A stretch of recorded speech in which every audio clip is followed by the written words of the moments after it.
September was another month where I found myself playing catch-up a lot of the time, not seeing as many things live but still fitting in as much as I could. This month was actually very strong from the mainstream companies from an in-ring perspective at least, and I think that makes up for the fact that I couldn't be as invested in as many promotions as I would have liked to. If this is your first time coming across my channel, this is a monthly series documenting my favorite matches and moments throughout the course of a calendar year, and here are some terms and conditions as to how I go about doing so. First, it's obvious I will not have seen every single match to take place. Time and money are finite things, and I have some major blind spots compared to other channels, blogs, or podcasts. The great part is, if there's something that I haven't seen that you have, I'd love to hear your recommendations and continue the discussion. Second, favorite and best are different things, and my favorite matches may differ from, say, something critically acclaimed by Wrestling Observer newsletter. It's not a top 10s or a hidden gems type thing either. My selection of matches is simply based on my personal enjoyment rather than star ratings, cage match ratings, business metrics, etc. And last but not least, a spoiler warning for match finishes. By the numbers, I've watched 232 matches spanning 13 promotions. Here are a few of my favorites from September of 2023.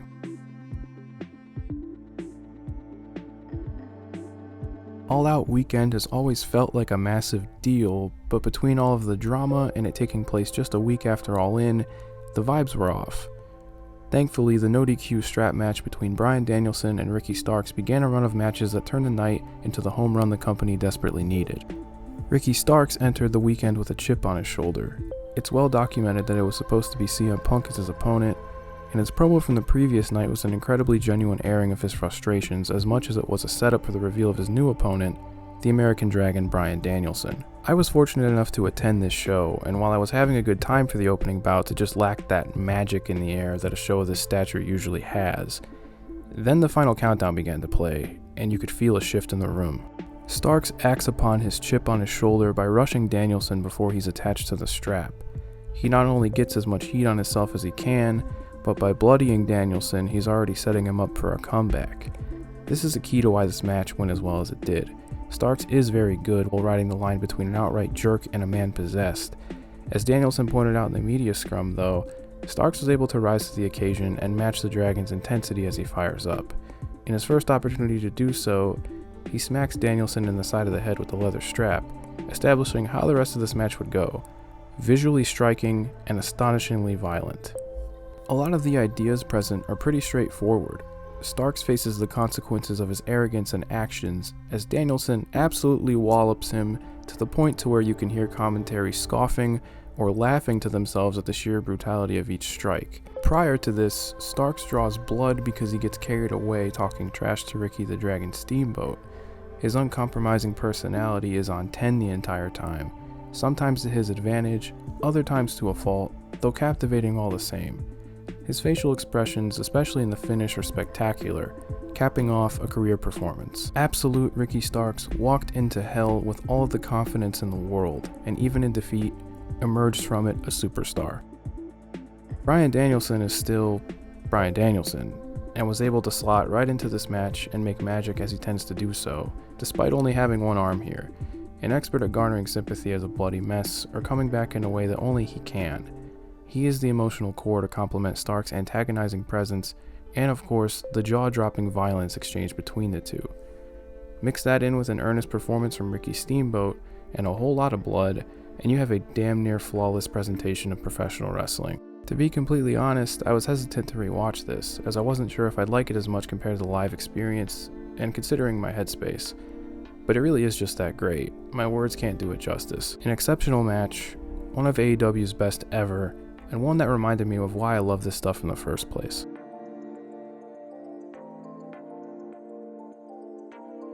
This might not be the most remarkable match you can find this month, but amongst all the epics to take place, a fun little match like this is a nice change of pace. Hiromu Takahashi has spent 2023 primarily as an ambassador for junior heavyweight wrestling.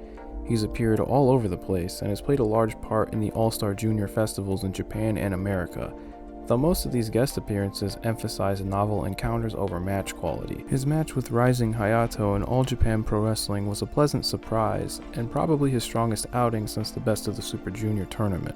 It's a trope I've discussed a few times in this series. An established veteran draws out the fire of an up-and-comer.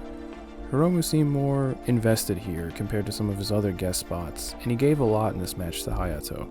It begins with your standard fare, some open hand strike exchanges and high speed sequences. Hiromu becomes more passive aggressive, mocking Hayato's mannerisms and hand gestures in order to get under his skin. Hiromu then gets Hayato acclimated with the barricades on the outside and really begins to take over. The crowd gets more and more vocal for Hayato as the beatdown continues. It's in this sequence where Hiromu becomes much more malicious with his offense and behavior, pie-facing and verbally berating Hayato. To the intended effect, Hayato begins to fight back, really laying into his strikes, and he can absolutely fly around the ring. The final minutes of this feel right out of a Best of the Super Juniors tournament match. Very straightforward, high-impact offense, going back and forth at warp speed. Hiromu counters a springboard moonsault to set up a time bomb for the win. Like I said, it's nothing groundbreaking, but a match I did find myself enjoying quite a bit while getting through my watch list. A strong showcase for Rising Hayato, heading into All Japan's Junior Battle of Glory tournament in the fall. New Japan actually has this up on their own streaming service, which is nice for those who are curious to see it but maybe have no experience with All Japan. I opted to not discuss their second match last month, and this is exactly why. This pairing caps off its trilogy with a dedicated main event on Monday Night Raw, delivering a very strong case for WWE's best match of 2023. The stakes in this one are elevated though. Either Gable finally earns a decisive fall on Gunther, or Der Ring General becomes the longest reigning Intercontinental Champion in history. There are some re-established strategies from the prior matches on display from the opening bell. Gable is using his evasiveness seen in the first match to get an early edge on the champion, though soon he is kicked directly in the face by Gunther. From here, both pick up where they left off in an ensuing slugfest. You know what you're getting: brutal control segments from Gunther and all the fire in the world from Gable, with the crowd hanging on to every moment. Gable is wrestling this match with a palpable sense of urgency and frustration. He gets the point across that he has to do this from early on. A great example of this is Gable realizing the ref's count after hitting a German on the outside. He's not here for the moral victory. He has to pin or submit the champion. His body language and facial selling are a bright spot here for a truly great babyface performance, and while Gunther's shtick is being the inevitable force, he never fails to get across the physical toll a fight like this would take on any competitor. The finishing stretch in this match is just insane, going from an ankle lock counter from a moonsault block to an entire sequence based around Gunther's sleeper hold featuring that gross looking head drop. It's all sealed with a nasty lariat as Gunther rightfully claims his place in history in an instant classic. Wonderful big match wrestling. This one is actually available for free on WWE's YouTube channel with a slight caveat. The TV broadcast of the match had picture-in-picture during its commercial breaks. These are actually edited out of the YouTube version, and the issue with that is that one of these commercial breaks featured the section where Gunther is wailing on Chad Gable right in front of his family, which is one of the more powerful moments of the match, so just keep that in mind while viewing. I really hope that the uncut match makes the Peacock edit. It's a strange period for WWE no matter which way you look at it. I'm not particularly invested in a single storyline in the company right now aside from this one, yet the TV matches themselves have been pretty consistent across the board. Aside from whatever Gunther may be involved with, there's the New Day McIntyre Viking Raiders stuff, you had Dom vs Dragon Lee a few weeks ago, an Io Asuka match that actually had decent television time, and the LWO Street Profits stuff was pretty decent too. WWE is never going to be a company that emphasizes the matches on the TV shows, but if they at least keep it up at this rate, I won't complain whatsoever. Something I didn't expect to get until Final Battle, but with a lot of speculation in Ring of Honor's future, you can argue it's better that it happened sooner, in a stadium and on national television no less. A shorter match than the Supercard of Honor main event was expected due to the TV layout, and these two did not lose sight of the mission to get their point across. I appreciate the treatment of the entrances here. The glimpses of each competitor backstage reminded me of those shots of Misawa in a hallway before making his entrance before a Triple Crown defense.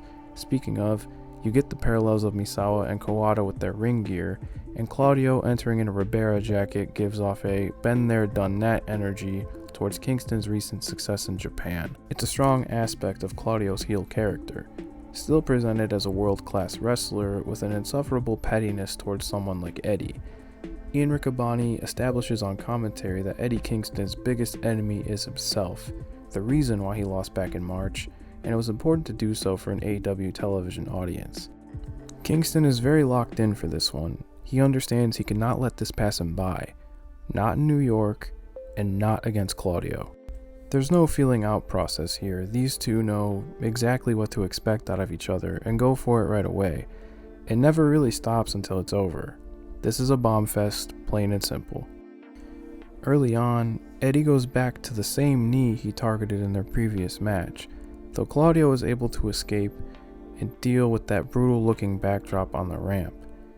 From there he begins to target Eddie's arms to take his back fist out of the equation, the same back fist that Claudio blocked with his skull because dudes rock.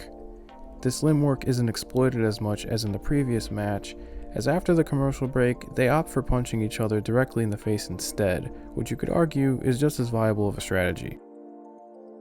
The striking exchanges are filled with the rage and contempt that you'd expect, bringing the match to a war of attrition. They call back to both the finish from the Supercard match, as well as the tag match from All Out, before a Ricola bomb near fall sends Arthur Ashe into rapture. In the last few minutes, both men are diving deep into their arsenal but just can't seem to put each other away, though with one more Aruken, an opportunity presents itself for Eddie to pull an ace out of his sleeve. Eddie uses a stacked powerbomb, per the request of Toshiaki Kawada himself, finally defeating his greatest rival for a world championship. Not all too different from the way Kawada defeated Misawa for the Triple Crown in Tokyo Dome in 1998. Castagnoli is a man of his word, reluctantly shaking Kingston's hand as he surrenders his championship. A storybook ending to one of my favorite feuds this year, and I couldn't ask for anything more than that.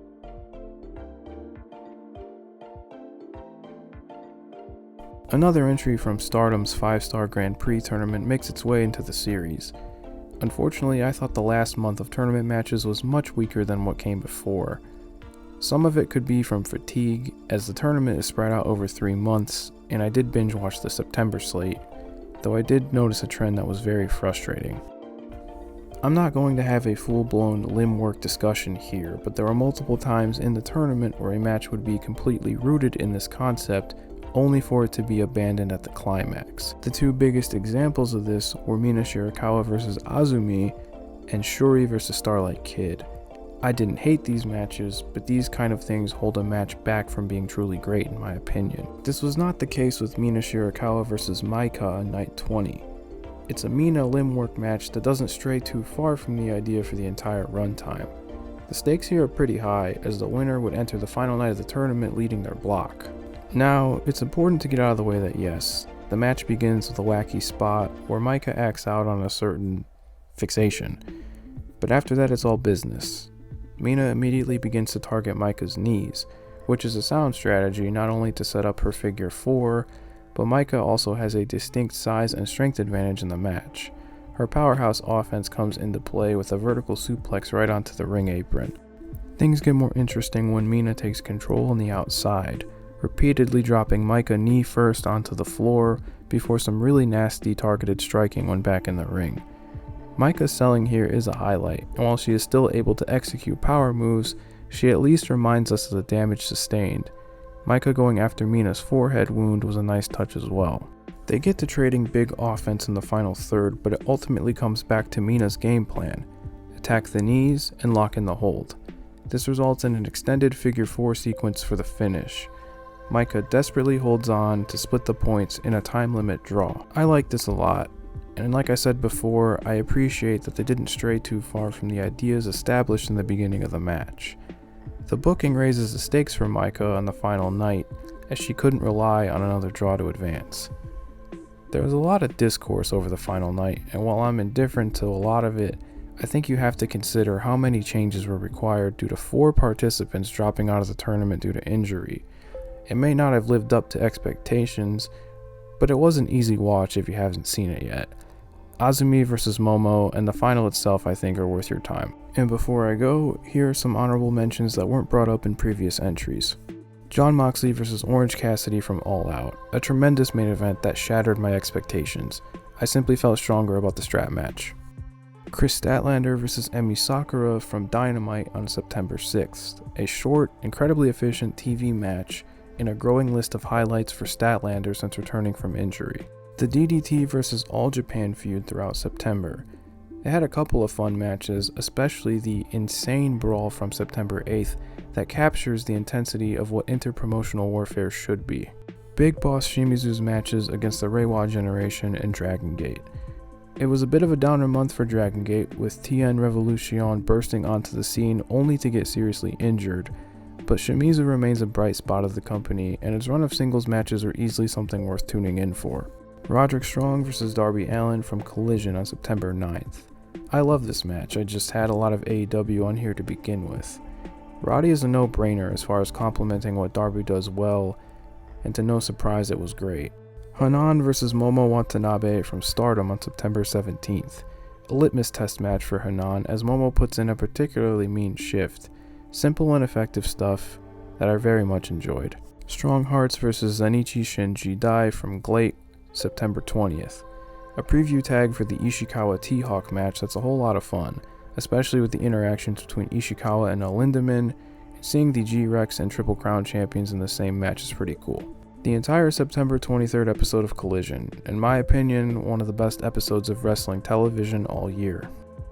And last but not least, Kazuchika Okada and Tomohiro Ishii vs. Zack Sabre Jr. and Bad Dude Tito from New Japan September 24th. Zack tangling with Okada and Ishii is nothing new, but it's incredibly consistent. Bad Dude Tito held up his end of the bargain, and the finishing stretch between Zack and Ishii is awesome. And that's it from me. If you got this far in the video, thank you so much for your time and for hearing what I have to say. Please do all of the obligatory YouTube stuff by liking, commenting, and subscribing, as those things do go a long way. You can find me on the app formerly known as Twitter as Outer Stevon. I'll talk to you again next time as we enter the final quarter of 2023.